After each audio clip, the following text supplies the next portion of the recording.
What's up, guys and gals, and welcome back to the Nerd Castle for the character creation episode in our Deadnauts playthrough. Deadnaut is a game made by Screwfly, who made Zafehouse Diaries, and it's a very, very odd little game and difficult to describe, and so I wanted to give you guys a little bit of an option right here. I'm going to be splitting the character creation and the episode 1 up, and so people that want to jump straight into the game can go to episode 1, and people that want to watch the character creation can go straight to this episode and just hang tight, and I'll explain things as we go along. As a brief synopsis, Deadnaut is a game where you are the operator, think Tank from the Matrix. You're the operator for a group of Marines who are breaching a ship and trying to recover lost knowledge. The storyline is roughly that humanity has made it to the stars, and by the time that we get there, all of the civilizations that existed there before have destroyed each other or randomly been killed. And so we're going into derelict spaceships to try and recover lost knowledge to advance the human race, which we then auction off to the highest bidder. In that way, we're sort of like mercenary scavenger Marines, I guess. And so along the way, this game is a mix of RTS, roguelite, and Space Hulk the board game, where it's claustrophobic. You're inside a derelict spaceship, which is randomly generated, with Marines who are randomly generated a lot of the time, with situations that are randomly generated, with enemies that are randomly generated. And so this game can vary from being incredibly easy to being ridiculously, insanely difficult, just based on RNG. But I don't want to spend too much time explaining the game because it's an eclectic game that's very, very difficult to describe to people. And so honestly, this might be the first time where it's a better idea to watch the episode 1, then come back and watch the character creation, but I'll do my best to try and explain things as we go along. So our crew roster, I like to generate my own characters in this game because I find that the default characters they give you are jack-of-all-trades type characters, which makes them very, very resilient and adaptable, but at the same time it makes them very, very bad when faced with ships that specialize in certain hardships. So let's say that you have a group that's very, very mediocre at everything. What if you go into a ship where combat is like the thing you need to have the skills for? Well, if you make your own team, you don't have to worry about that because you'll have one guy who's just the combat specialist and can bear the brunt of that hardship. If you have the team that they give you, they're kind of average, I guess. They have light specializations in the areas that you would want, but at the same time, all of their other stats are very, very mid-range, and I don't like that. I like to min-max with this game. I find that I do better when I min-max, so that's what we're going to do. The first character is going to be our radar operator. The radar operator is very, very important because they make sure that we see targets far, far off in the distance before they get close enough to us. But before we do that, let's talk about the things that we have here. Vigor, strength. Acuity is essentially your dexterity and your ability to observe things.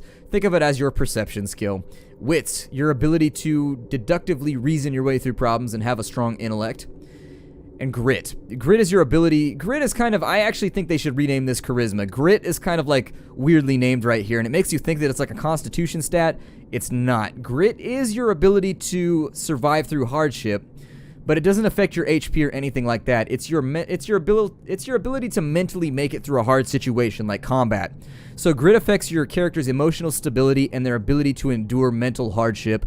It's also their charisma and their ability to get along with everybody else in the group. And so grit, I actually think, I don't know. I think it could be named better. I think grit does do the job well, but it sort of entails that it's like a constitution stat when in fact it's not. It's almost all mental. It's your character's ability to be emotionally stable, make it through emotional hardship, and also get along with other people. Since this character is going to be our radar operator, I'm going to name him Blippleberry. I'll change his sex in just a minute. We'll pop that innie to an outie. You know, pop it on out. Just boink. There it goes. So Blippleberry is going to be our radar operator, and it's going to be a male, and you actually have to be careful about that. It likes to reset things if you don't hit enter. Make sure that you hit enter after you put in the name, because if you don't, when you get to the end of your character creation, you won't be able to finalize the character, and you'll be confused as to why that is. You'll be like, why won't this character finalize? Because their name was not locked in, and it reverted back to enter name. So make sure you hit enter after you do that.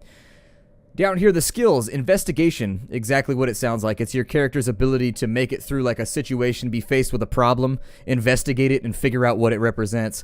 The combat is your character's ability to load, reload, and accurately fire firearms, and to fight with knives and axes and things like that.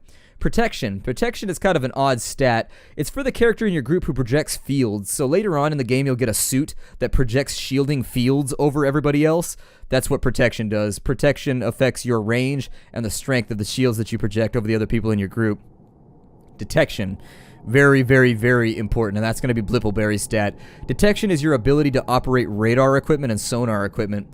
which doesn't sound like that awesome. Like, you sound like you're that guy in the Army Man box who has the radio. That's exactly what your job is. But it's actually really, really important because this guy keeps in contact with me, and this guy makes sure that you see the bad guys before they see you. So you can actually, if you have a good detection skill, you can see guys in the next room over before you actually breach, so that you know exactly what your strategy needs to be when you enter a room. So detection, very, very important for this character. Intuition, kind of a weird stat. It affects your ability to see things in a room and just lock in on things that are lootable, things like escape hatches. Intuition is your character's ability to just like innately see things in the room that are interactable. It also affects, oddly enough, kind of like their psychic attunement. Intuition kind of gives them like a sixth sense for like where something's going to take place, or like where a room's going to blow up from, or just like weird stuff like that. It's not fully explained in the manual, but it says that it's a weird, eclectic, cryptic stat that kind of affects a lot of different things, but by and large it gives you the ability to see escape hatches, to see things laying on the floor and stuff like that. Stealth is how quietly you move. It's that simple. Hacking, so it affects how far away enemies will sense you if they don't have like eyes and they only have ears, or just the basic way that the enemy detects you. Hacking, very, very important. You're gonna want a character that focuses on that. Hacking allows you to put up firewalls for longer, and it allows you to hack networks quicker. And when you're under fire and you kind of need like this shooting turret over here to go away, having a good hacking skill is going to be very, very important. Cohesion is the ability for the character to hold other people together, and also it's essentially like a charisma stat. It's how likable they are and how well they do at pulling other people together.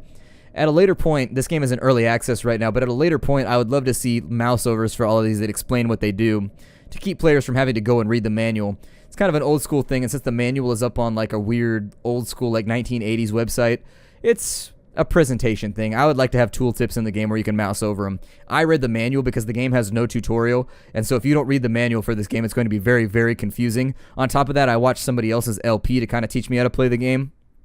It's a complicated, weird game that occasionally does things that can't be explained. I mean, weird things happen on the Space Hulk sometimes, and you're just going to have to live with that, and there's not going to be an explanation why that happened.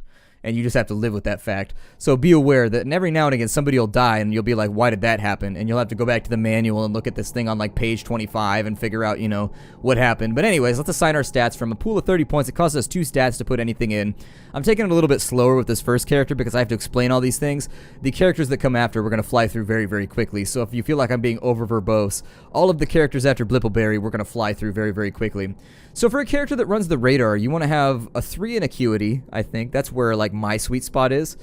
I would say to give them 1 in vigor because combat is very, very important. I would say to give them 1 in grit. And I would leave wits where they're at and then put the extra point in either to acuity, vigor, or grit, whichever you prefer. If you want your group to fight less, go with grit. If you want them to shoot better, if you want him...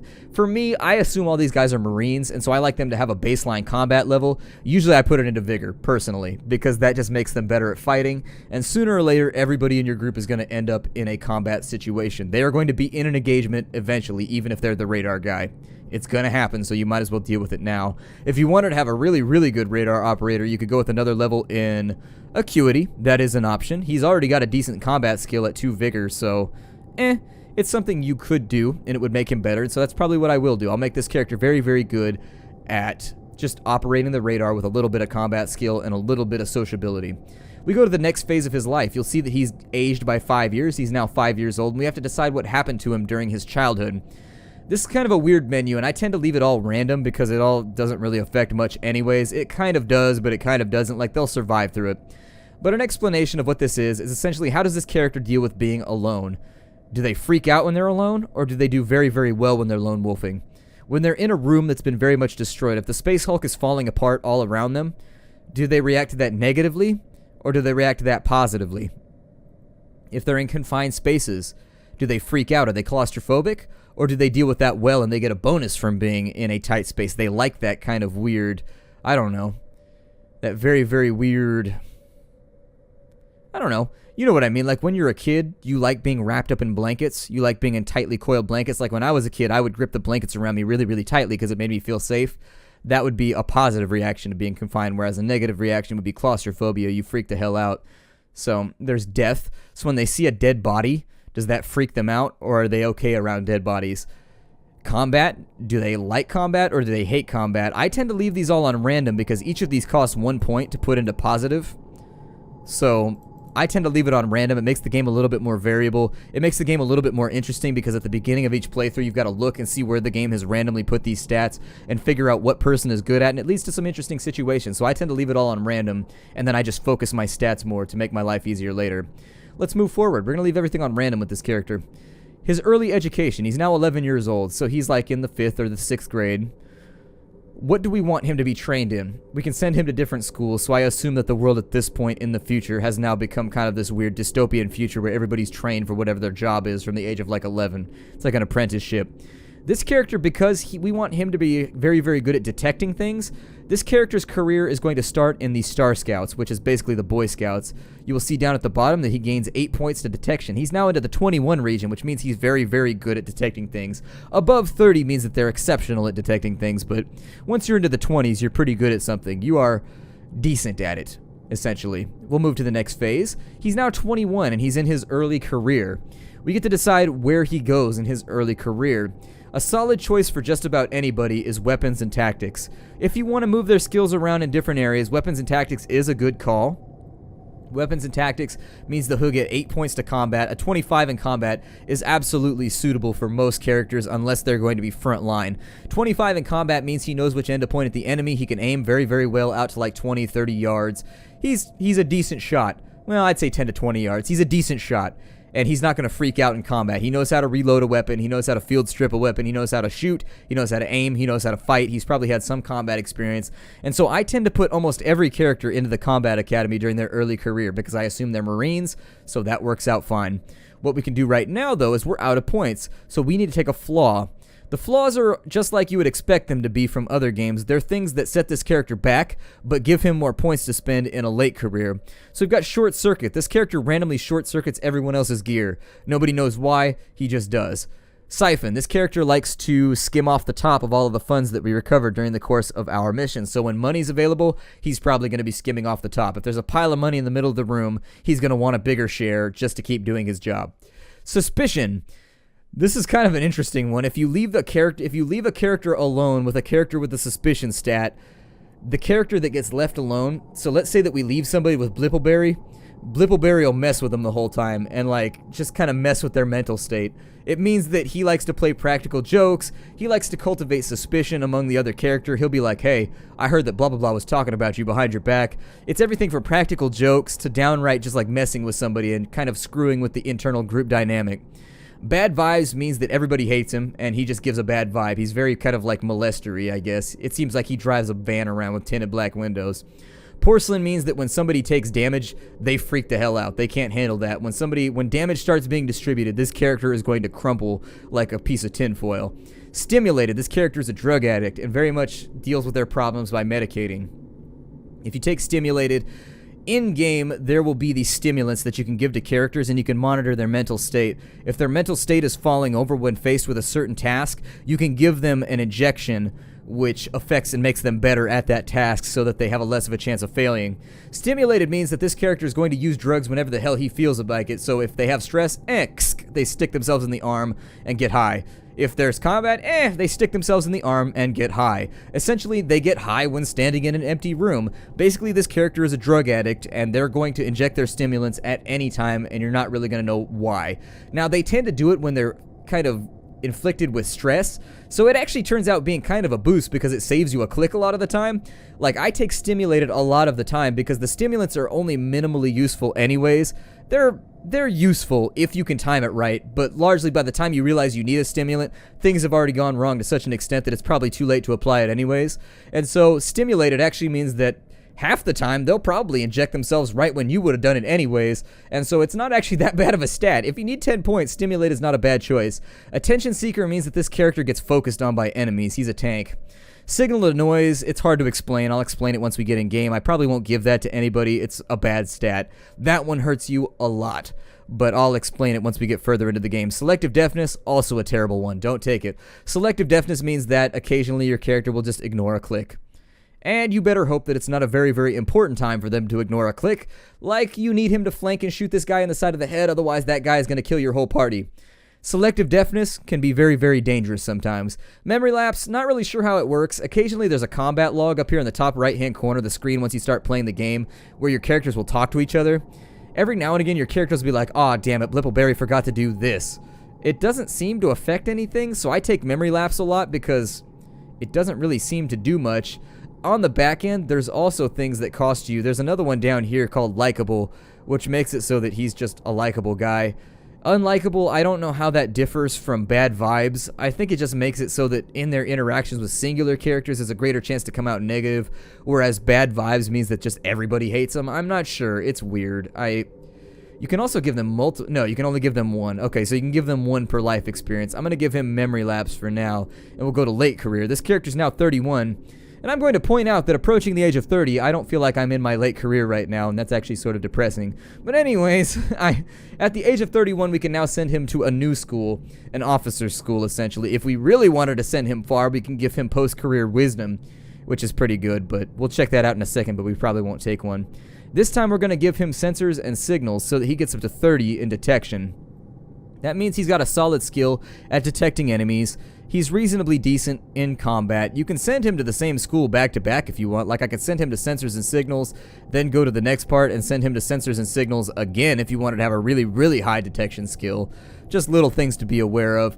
However, I like everybody to be combat trained. People will disagree with this decision, so that's just me. I prefer that everybody have, like, a decent combat proficiency in their early career. That tends to be what I go with, so that at least they can point a pistol and shoot if they need to.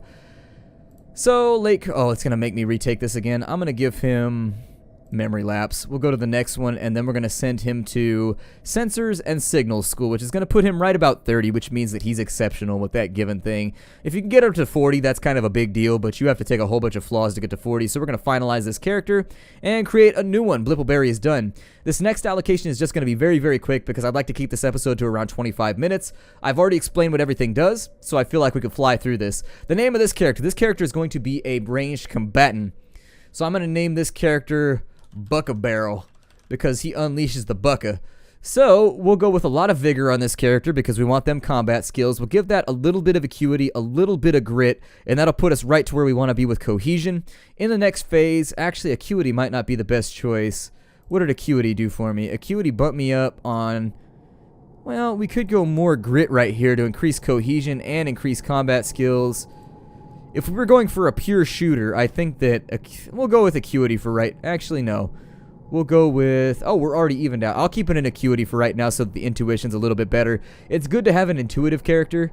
For right now, actually, I think I might be able to get away with 3 vigor right there. I might be. Detection and intuition are important on your combatants. Although that's also, cohesion is good with your combatants as well. You will note that grit gives 2 points to combat versus, some of the other stuff. So maybe we'll go with grit on this character, play around with it. I don't play around with grit much. On this character, we're going to stay random on everything because, as I said, I think that injects a lovely little feel. Oh, I forgot Bucka-Barrel's name to be finalized. We don't want any unnamed characters like we had up in Legend of Grimrock the entire time. Bucka-Barrel, there you go. Odd name for a girl, but you know what? Maybe the parents had high standards and wanted her to just be a Marine without peer. So she brings the buckets of barrel, or the barrels of buckets. I don't know. I was gonna name her Bucka-Bucket, but then I kind of backed off on it, which is why I'm getting all tongue-tied right now. Bucka-Barrel brings barrels of bucka. There we go. So she's going to be in the Defense Academy. Time to get good at combat. The next time around, weapons and tactics. Late career, we're gonna have this character be stimulated because with your front range combatant, this character is more than likely going to be our scout as well as everything else. Might be a decent plan to have her with stimulated so that she randomly just injects herself anyways. It's only a buff. Nothing bad happens when you stimulate yourself. It just means that you use up that consumable randomly when they're under stress. And so since we're going to give her all grit stuff anyways, so she just gets better at shooting and better at killing stuff, whatever. It'll work out. Next phase, late career. We could send weapons and tactics down, which would give her a 44, which means that she is just a Marine without peer when it comes to combat. However, I think it's probably a good idea for us maybe. What does that do for me? I want to find the one, investigation. It's okay for somebody that's going in deep. I wanted something that maybe increased intuition a little bit. I think investigation is a safe source if we can't get the thing that we want out of intuition. I thought that one of these affected intuition in here. interestingly enough, we may want to roll this character back, take no flaw, or take a flaw and make this character likable. And if we do that, this character will be young, with very, very good combat training, but at the same time inexperienced with everything else. I don't know, it's a tough choice. It's a very tough choice.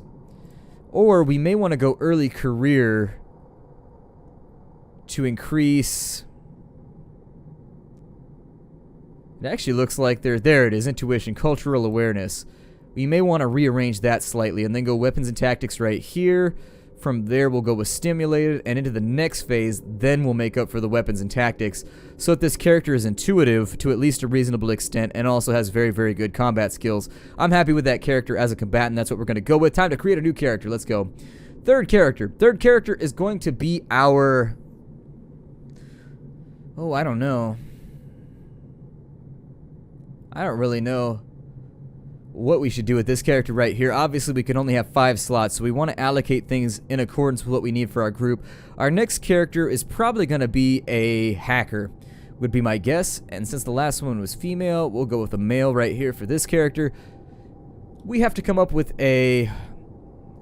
name for our hacker here. And I think that...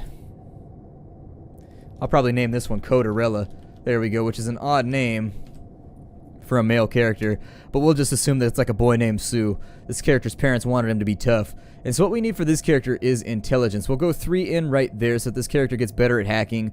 We're going to give this character a little bit of vigor, a little bit of grit, and I think I'll probably finalize this by giving... How does that do for hacking? Nothing for hacking, but it gives us cohesion. Okay, so I'm going to give this character wits then, so that this character is very, very good at hacking. In the next phase of the childhood, leave it all random. This character right here, what we want to go with is... the minor makers. I don't know really what that matters for, but we want this character to be good at hacking.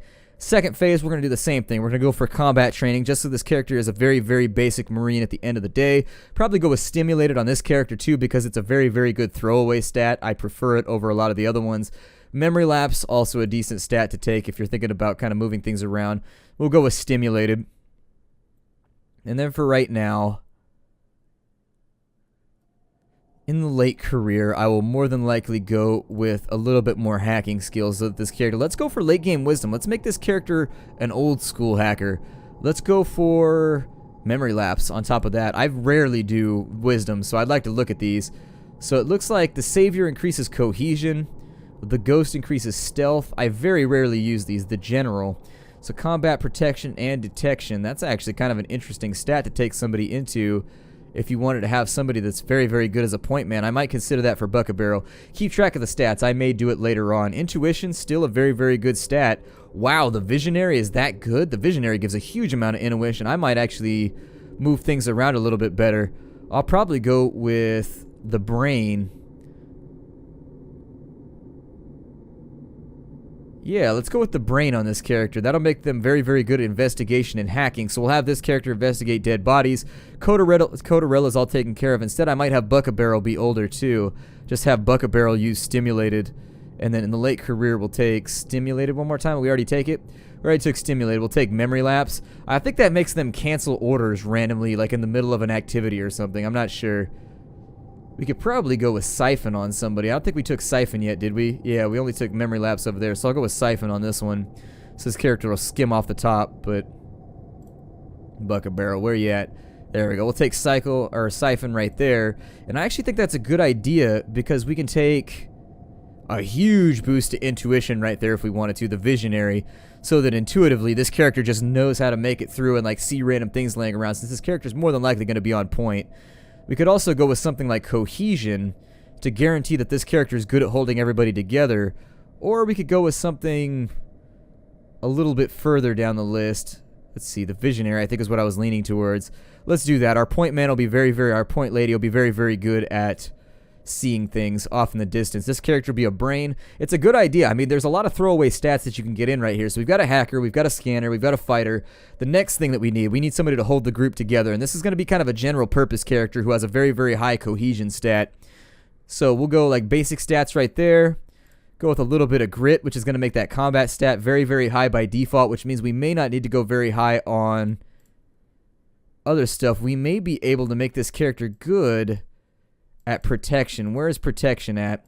Is protection dictated? Protection is probably going to be dictated, I guess, by vigor then. No? What is protection dictated by? Protection doesn't appear as though it's getting very good stats from anything here.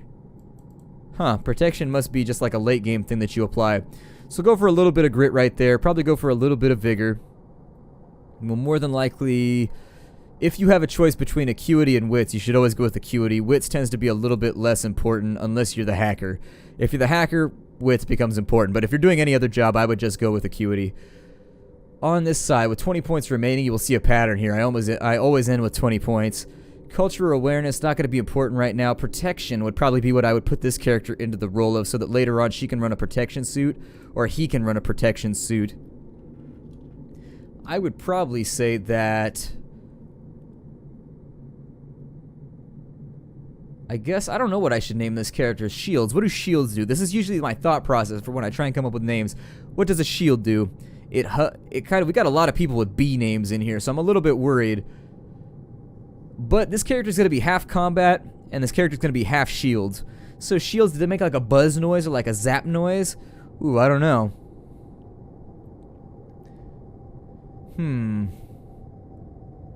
I'm having trouble with this one. I may just go with Paladin on this character. He'll be the lone character who just gets like a good name, and I do that because I always make my characters. I'm always a Paladin when I play video games, so there we go. Character's good at protection. Let's go into the early career weapons and tactics. Obviously, early in the game, you're not going to be using protection much, so don't even worry about it.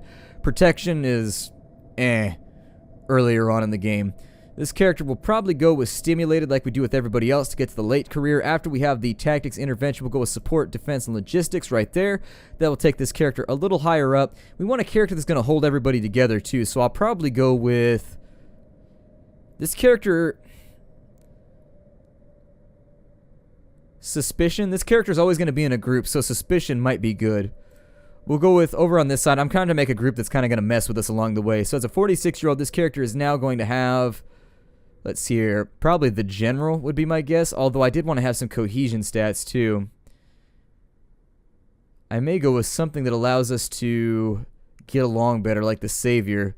That'll give us kind of a roundabout character, but still pretty decent at everything. Not an amazing character, but still one that's going to be useful. The final character over here, we have a hacker, we have a scanner, we have a shield guy, we have a warrior. My next guess is I should probably go with another shooter. Paladin was male, so the next person looks like we're going to have ladies of violence up in this group. I don't know. I'll call her Daka Ducats because she's going to be unleashing a whole lot of Brucka just like her friend Bucka Barrel. So there it is. We've got her taken care of. As with the previous character, we'll probably go up to right there. A little bit of acuity, a little bit of grit. I may bring that back a tiny bit just to go with more grit to make this a bit more rounded out. We'll probably go with... Let's go with Defense Academy. If you're going to do something, I prefer that they do it well. Weapons and tactics right there. Actually, the early education is where we can get all of the stats modified, so we probably want to go with something that makes them a little bit more cohesive, since they're going to be a combat group working together. So there it is. We'll go with first leader, so cohesion is a little bit higher. We'll go with weapons and tactics right here. Our first flaw will probably just take stimulated again because it's my favorite throwaway stat. Over here on this side, we will probably go with weapons and logistics one more time. We'll probably take, for interest's sake, short circuit's dangerous because it makes all your guys use up all their energy all at once on accident. It can be a pain. I'll go with attention seeker, actually, since this character is going to be a warrior. Go with attention seeker. That's one we haven't used yet. And then the final post-career wisdom, we will probably go with maybe more cohesion, maybe a little bit, I don't know.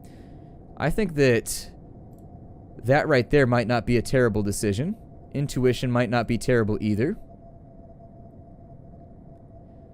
Let's go with the general purpose stat right there. We'll give a little boost to detection, protection, and combat. That'll make this character very, very good in combat. And so there's our 5 characters. My name is Splattercat. Thank you for joining me here for the character creation for Deadnaut. I look forward to seeing you all in the next episode. Take care out there, everybody, and hi-do.